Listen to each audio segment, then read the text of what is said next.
Good afternoon, everybody. This is Paul Finkelstein. Today we have a special guest. We're actually on online meet and greet or online M&G. We have a special guest. Her name is Tricia Grow, and boy, I've watched her grow all the way up through the ranks in Toastmasters, but I'll let her talk about that if she chooses. Throw out a couple of series of questions. How are you today, Tricia? I'm doing very well. How are you, Paul? I'm great.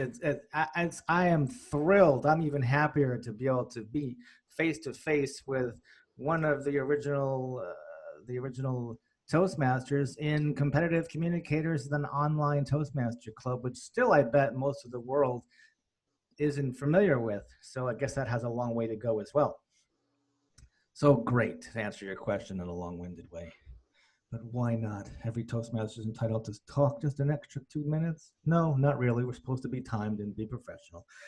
So let's dive into some questions and learn about something we don't know about you. Let's see if that's possible, because you listen to lots of speeches and you learn a lot about people when you go to a Toastmaster meeting. So the first question is really basic. It's just, I usually say, how long have you been doing what you're doing? How long have you been doing what you're doing? And then you could take it away any direction you choose: personal, work, job, or business. Well, as a Toastmaster, I've just a little bit over 2 years. I joined in May of 2017, and I just recently received my Distinguished Toastmaster in December of 2019. Awesome. That is great. What a great segue there. That actually leads me right into question number two. And maybe you hinted upon something that you're most proud of is my question. Is name one thing that you're super proud of. And it could be that. You could add something on top of it and tell us why. I think one of the things I'm most proud of using my Toastmaster skills is being able to help others. I regularly volunteer at a program for underprivileged adults or in poverty level, and I do speech crafts for them. And I see them become more confident speakers, feel that they can get up in front of anybody and be able to speak clearly and concisely. And they always take time to write me personal notes and thank yous. And so it really touches my heart to be able to do that. That's awesome. To touch anybody's heart and get that feeling, it takes a special person to be able to do that kind of thing. Not everybody can do that. Some people, I hate to say, don't care, but people are more caring than others, right? And we have a caring bunch right here, individual. Let's say the third question is, it can't be all about the money. So I say, what really got your passion into Toastmasters, into this distinguished Toastmaster award, and maybe touch upon anything personal or business or job if you want to. Tell us what drove your passion to do what you do, so that it's beyond the money. Well, my story really began a summer before I joined Toastmasters. I had attended a women's workshop at my church, and one of the speakers asked us three questions. And those questions were, what is your greatest fear?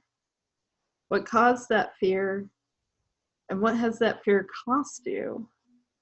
And literally, my mind blew. I, I finally realized that I had a voice and that I had been afraid of speaking my whole entire life, but it was revealed to me that I had a story and I was supposed to share it, but I didn't know how to go about doing that. So I joined Toastmasters. And by participating in Toastmasters, my confidence just grew and grew and grew. And now I love speaking in front of others and sharing my story. So hopefully others can see that they also have a voice that's worthy of hearing. And you probably have some projects you're working on. Maybe you're a member of a club, a specific club. Maybe you're working on something for a business or a job. How touch upon any of those other areas or the same in regards to this? How would you want people to connect with you if they resonate with something you said and they want to learn some more information because they're inspired by what you said and they want to enlist your help? Not like you have all the time in the world, but if you want to give out your email address, your cell phone number, a website, your anything, so that they can reach out and find you. Yes, you can locate me. You're welcome to send me an email. It's OPAL, like the birthstone opal, then IZNER at gmail.com. I'm also on Facebook as Tricia Renzi, RENZI, Grow, GROW. Awesome. Everybody heard that? I think they did. And now here's a last minute check. If there's a particular question that maybe you know I haven't thought of, and there's a question that you would love to ask, like make believe you're a table topic master and you're a part schizophrenic, and you have to actually answer, not to like joke around about any mental diseases, but at the same time, if you would like to ask a question and then go ahead and answer it yourself, feel free. If you want to stop here, that's okay too. So I like to ask myself if there's something unique about my particular journey. And what's unique about me is that I'm a brain damaged individual. I had brain surgery back in 2006, and I woke up semi-paralyzed, unable to do anything for myself. I took 3 months to even go home from the hospital, and even at that point, I was still on using a walker. And it took me an additional 3 years to be able to drive and do most daily things on my own. And this is why it's such a wonderful feeling to be able to go and help others, because I once felt helpless. And I was listening to every single word while I actually wanted to take this opportunity to double recognize you. I know we have this special award that was made just for you. Like as if it was the first time. Okay, I had to get one of these to actually give it to you because I can't have inventory of these, but I'm sure you have one of these or you're looking forward to getting and walking with one of these in the near future. The Distinguished Toastmaster medallion that you get from Toastmasters International for doing a lot of speeches, a lot of volunteering. You're getting sleepy, right? It's a great award. And then also, you got one of these in the mail with, of course, your name on it. Mm-hmm. Distinguished Toastmaster. Congratulations, Tricia. I give you your award. So that way you feel like you got another award again today, too. Congratulations on getting your Distinguished Toastmaster Award for all that you've gone through. I think I had the privilege to see you go through almost all of your speeches from the very beginning, except for I couldn't be there during your icebreaker speech. I'm so sorry I didn't know you yet, but I heard of Gettysburg, Pennsylvania. Are you still in that area too? Yes. That feels like it's such a historic area. Is it known mainly for historic areas, or is it just a small town? It is a small town, but it is obviously very famous. A lot of people come just for battlefield tours. You'll see buses in the summertime chock full of tourists going to see all the battlegrounds, and it's a very beautiful little town. It's not very big. So the population is less than 10,000? Oh, definitely. Less than 5,000?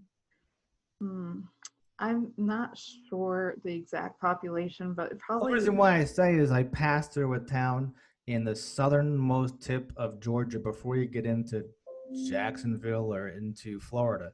And there's this town called Ashburn, Georgia, that has about 4,000 people. And we were looking up on the real estate or Zillow, and it looked like you can buy for like under $100,000, like 100 acres.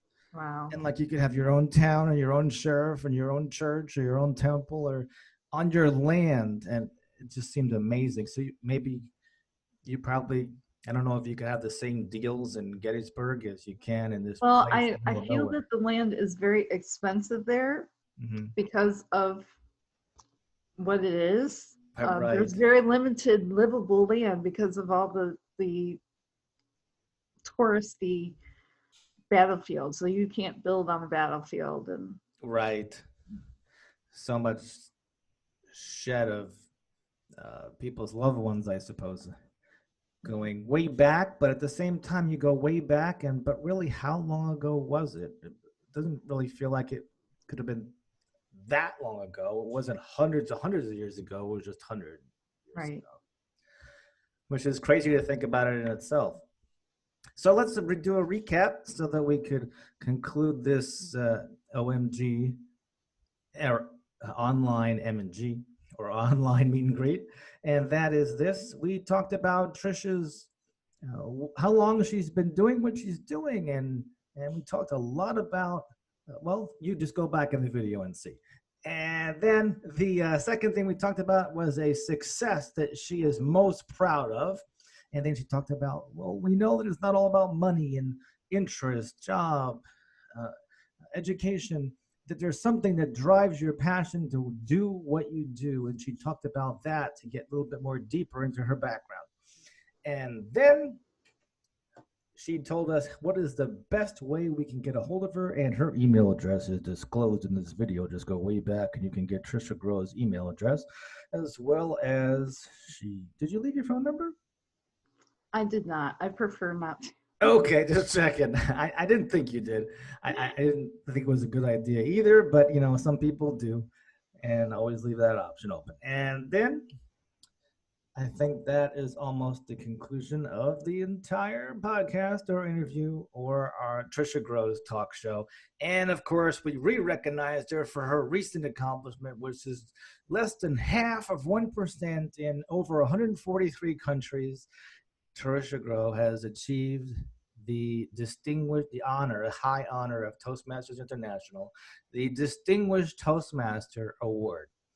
And that is something to be, how could I say, loss of words, but I'm so proud that you have achieved Distinguished Toastmaster as well. And to go through it, I mean, you were area director. I saw you go through all the speeches, and you've helped out at so many contests, contest chair, chief judge, chief contest, everything. And it's great to be re-inspired to see you do all that, because it makes me and everybody else even more inspired to see you do it. Thanks so much for being here, Tricia. Hang on just a sec as I hit the stop button, and I'll say a formal goodbye after that. So thank you so much for joining us, Tricia Groh. And it was great to get a chance to finally interview, especially at this time, right when you just achieved your Distinguished Toastmaster. It's been a pleasure.